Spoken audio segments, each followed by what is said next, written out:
नमस्कार साथियों, प्रेम की बात और फैक्ट्स में आप सभी का स्वागत है। उम्मीद करता हूँ आप सभी बेहतर होंगे। दोस्तों, पहलगाम हमले के बाद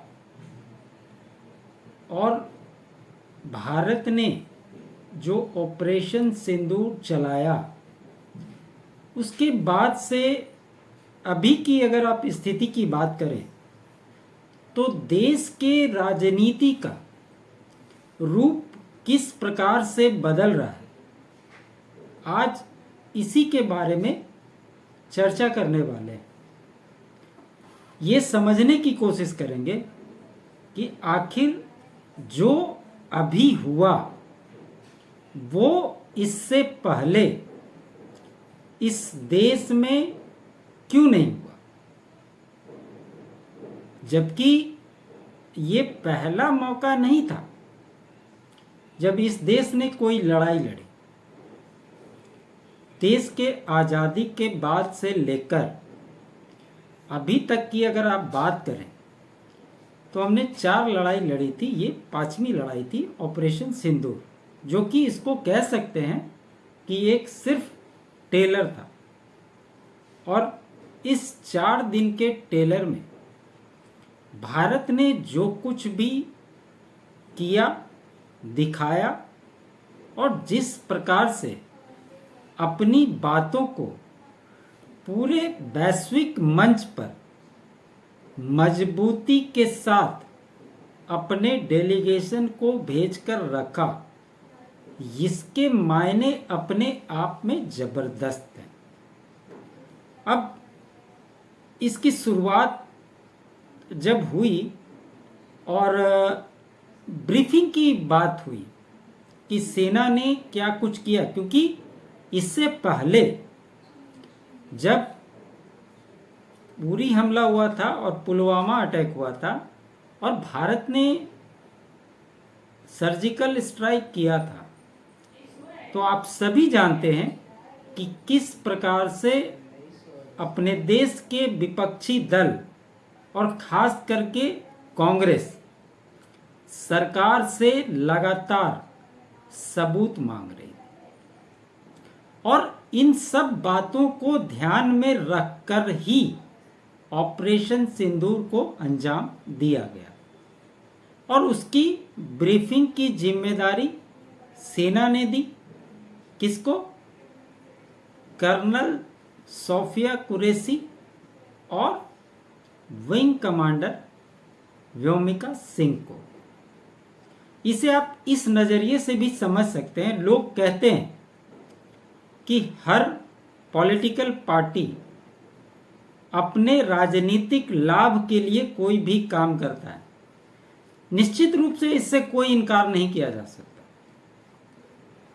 और खास करके प्रधानमंत्री की बात जहां होती है और जिस प्रकार से उन्होंने पिछले कुछ समय से वीमेन एम्पावरमेंट को लेकर कई तरह के काम किए, उसी की कड़ी में इसको देखा जाता है। और यही वजह है कि इसमें 2 लेडी को रिप्रेजेंटेटिव के तौर पे भेजा गया, जिन्होंने कितनी प्रमुखता से अपनी बातों को रखा, ये पूरे देश ने देखा। अब बात मैं जो कर रहा हूं, ये कैसे इस देश की राजनीति का रूप बदल रहा है, जो कि मैंने टाइटल ही रखा है, उसके बारे में थोड़ा और आगे बढ़ते हैं। जैसा कि मैंने बताया कि भारत ने इससे पहले 4 युद्ध लड़े और ये सारी चीजें इससे अछूती थी। उसके बाद जब ऑपरेशन स्टार्ट हुआ तो जिस प्रकार से ऑल पार्टी मीटिंग हुई, जो औपचारिकता होती भी है, और मीटिंग से निकलने के बाद जिस प्रकार से विपक्षी दलों ने सरकार के हर फैसले के साथ रहने की मंजूरी दी, निश्चित तौर पे वो पूरी तरह से सही नहीं था। मतलब उनकी जुबान पे तो ये बातें थी, लेकिन उनको निश्चित तौर पे सरकार का विरोध करना था।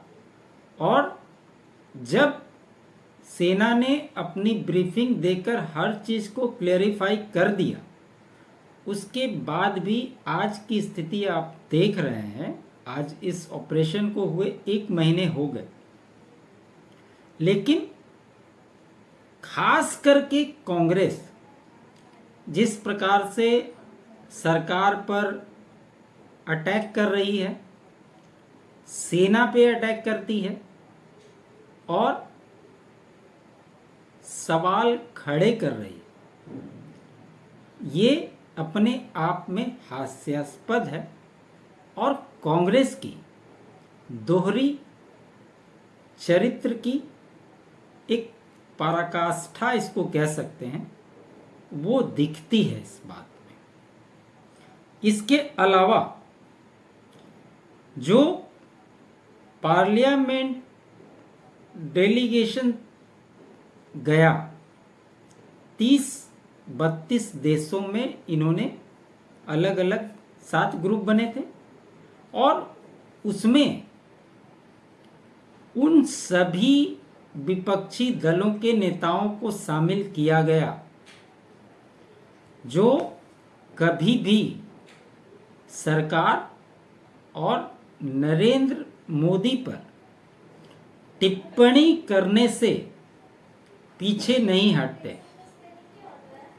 यह भी इन 77 सालों में पहली बार हुआ। लोग कहते हैं कि सरकार चलाना एक अलग बात होती है, और सरकार चलाने के साथ देश कैसे चलाया जाता है, इसका प्रमाण मोदी सरकार ने दिया। और वो इसलिए भी महत्वपूर्ण हो जाता है क्योंकि इसमें जितने भी नेता शामिल हुए, चाहे कांग्रेस के हों, टीएमसी के हों, आरजेडी के हों, समाजवादी पार्टी के हों या अन्य डीएमके के हों और भी अन्य दल, उन सभी का अपने पार्टी हित से उठकर विदेशों में सरकार के पक्ष में सरकार ने क्या किया, इसको जिस प्रकार से अपनी बातों को प्रमुखता से रखा, ये भारत की राजनीतिक बदलाव का ही एक प्रमाण देखने को मिला कि जो लोग कभी नरेंद्र मोदी के बारे में, भारतीय जनता पार्टी के सरकार के बारे में एक भी सही से बात नहीं बोले होंगे आज तक, उन्होंने भी राष्ट्र हित में सरकार की बातों को प्रमुखता से विदेशों में जाकर के रखा। ये वाकई में काबिले तारीफ काम सरकार ने किया, और ये दिखाता है कि ये सिर्फ सत्ता चलाने वाली सरकार नहीं है, ये इस देश को कैसे चला सकती है उसका भी प्रमाण इससे मिला। और इसमें एक महत्वपूर्ण बात ये हो जाती है, इन डेलीगेशन में पहली बार इतने मुस्लिम सांसदों को शामिल किया गया। आप सभी जानते हैं कि कांग्रेस वोट मुस्लिम से लेती, लेकिन मुस्लिम सांसद उससे जो बनते हैं उनकी क्या स्थिति है यह भी किसी से छिपा हुआ नहीं। उसके बावजूद भारतीय जनता पार्टी ने, इस सरकार ने जो डेलीगेशन बनाया उसमें कई सारे अन्य पार्टियों के मुस्लिम सांसदों को भी शामिल किया। उन्होंने ये नहीं देखा कि वो किस दल से हैं, यहाँ पर राजनीतिक लड़ाई किस प्रकार से होती है, वो एक साइड में रखकर अपनी पार्टी के हित को साइड में रखते हुए उस डेलीगेशन में जाते हैं और जिस प्रकार से अपनी बातों को रखते हैं यह भी बेहद ही महत्वपूर्ण था। और इससे एक बात यह भी साबित होती है कि भले ही वो हर एक बात पर भारतीय जनता पार्टी की सरकार का विरोध करते हों, नरेंद्र मोदी का विरोध करते हों, लेकिन जब इस डेलीगेशन के वापस आने के बाद अपनी बातों को वो सोचेंगे, इसके बाद के आने वाले समय में, तो उनको भी इस बात का एहसास होगा कि कहाँ पर वो सही हैं और कहाँ पर गलत। अब सवाल ये उठता है कि ये जो डेलीगेशन लौट कर आया और इन्होंने जो बातें रखी, क्या इसका प्रभाव आने वाले समय में जो राजनीतिक लड़ाई देश में होगी उस पे कैसा पड़ेगा? तो निश्चित तौर पे इसका असर